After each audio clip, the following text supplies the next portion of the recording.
ಮಟ್ಕಾ ಜೂಜಾಟ ಪ್ರಕರಣದ ವಿಚಾರಣೆಗೆಂದು ಕರೆತಂದಿದ್ದ ವ್ಯಕ್ತಿಯೊಬ್ಬ ದಾವಣಗೆರೆ ಜಿಲ್ಲೆಯ ಚನ್ನಗಿರಿ ಪಟ್ಟಣದ ಪೊಲೀಸ್ ಠಾಣೆಯಲ್ಲಿ ಸಾವನ್ನಪ್ಪಿದ್ದು, ಆಕ್ರೋಶಗೊಂಡ ಮೃತನ ಕುಟುಂಬಸ್ಥರು ಹಾಗೂ ಸ್ಥಳೀಯರು ಪೊಲೀಸ್ ವ್ಯಾನ್ ಮೇಲೆ ಕಲ್ಲು ತೂರಾಟ ನಡೆಸಿರುವ ಘಟನೆ ನಡೆದಿದೆ.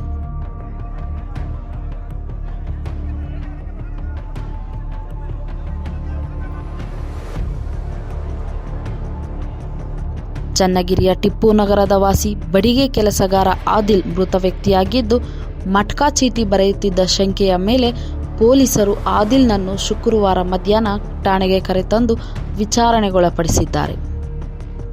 ಆದರೆ ವಿಚಾರಣೆ ವೇಳೆ ಲಾಕಪ್ನಲ್ಲಿದ್ದ ಆದಿಲ್ ಕುಸಿದು ಬಿದ್ದಿದ್ದಾನೆ.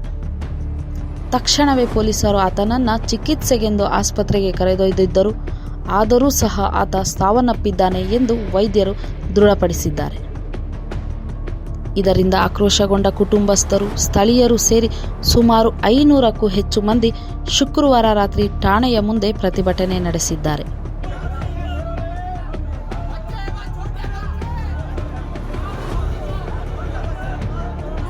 ಈ ವೇಳೆ ಪೊಲೀಸರು ಠಾಣೆಗೆ ಬೀಗ ಹಾಕಿಕೊಂಡು ಹೋಗಿದ್ದಾರೆ. ಇದರಿಂದ ಆಕ್ರೋಶಗೊಂಡ ಉದ್ರಿಕ್ತರು ಪೊಲೀಸ್ ವಾಹನದ ಮೇಲೆ ಕಲ್ಲು ತೂರಾಟ ನಡೆಸಿದ್ದಾರೆ. ಈ ವೇಳೆ ಪೊಲೀಸ್ ಕಾನ್ಸ್ಟೇಬಲ್ ಒಬ್ಬರು ಗಾಯಗೊಂಡಿದ್ದಾರೆ.